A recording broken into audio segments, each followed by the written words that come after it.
ವಿಧಾನಸಭಾ ಚುನಾವಣೆಯಲ್ಲಿ ನೀವೆಲ್ಲರೂ ಕೂಡ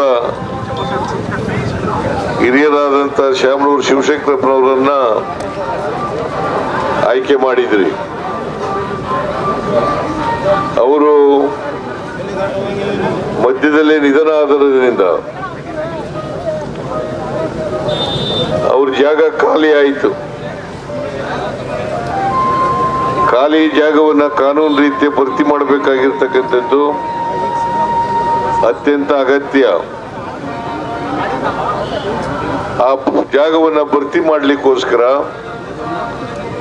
ಕಾಂಗ್ರೆಸ್ನವರು ಶಿವಶಂಕರಪ್ಪನವರ ಮೊಮ್ಮಗ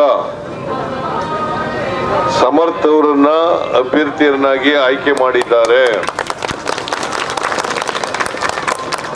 ಕಾಂಗ್ರೆಸ್ನಲ್ಲಿ ಒಂದು ಪದ್ಧತಿ ಏನಪ್ಪಾ ಅಂತಂದ್ರೆ, ಯಾರೇ ನಿಧನರಾದರೂ ಕೂಡ ಸಾಮಾನ್ಯವಾಗಿ ಅವ್ರ ಮನೆಯವರಿಗೆ ಟಿಕೆಟ್ ಕೊಡೋದು.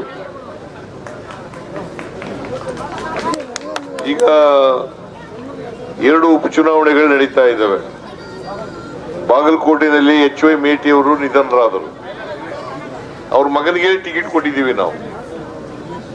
ಉಮೇಶ್ ಮೇಟಿ ಅನ್ನೋರಿಗೆ ಟಿಕೆಟ್ ಕೊಟ್ಟಿದ್ದೀವಿ. ಇಲ್ಲಿ ಕೂಡ ದಾವಣಗೆರೆಯಲ್ಲಿ ಕೂಡ ಶಿವಶಂಕರಪ್ಪನವರು ನಿಧನರಾದ ಮೇಲೆ ಅವ್ರ ಮೊಮ್ಮಗ ಸಮರ್ಥನ್ ಅವರಿಗೆ ಟಿಕೆಟ್ ಕೊಟ್ಟಿದ್ದೀವಿ. ಆದ್ರಿಂದ ನಮಗೆ ಟಿಕೆಟ್ ಕೊಡಲಿಲ್ಲ ಅಂತಕ್ಕಂಥ ಪ್ರಮೇಯ ಉದ್ಭವ ಆಗೋದಿಲ್ಲ. ಅದು ಜನರಲ್ ಎಲೆಕ್ಷನ್ ಅಲ್ಲಿ ಯಾರು ಬೇಕಾದ್ರೂ ಕೊಡಬಹುದು ಟಿಕೆಟ್. ಯಾರಿಗಾರು ಹೈಕಮಾಂಡ್ನವರು ಯಾರಿಗೆ ತೀರ್ಮಾನ ಮಾಡ್ತಾರೆ ಅದು ಬೇರೆ ಪ್ರಶ್ನೆ. ಆದರೆ ನೀವೆಲ್ಲರೂ ಕೂಡ ತಿಳ್ಕೋಬೇಕು, ಸಮರ್ಥ್ ಅವರು ಸಮರ್ಥವಾಗಿರ್ತಕ್ಕಂಥ ಅಭ್ಯರ್ಥಿ.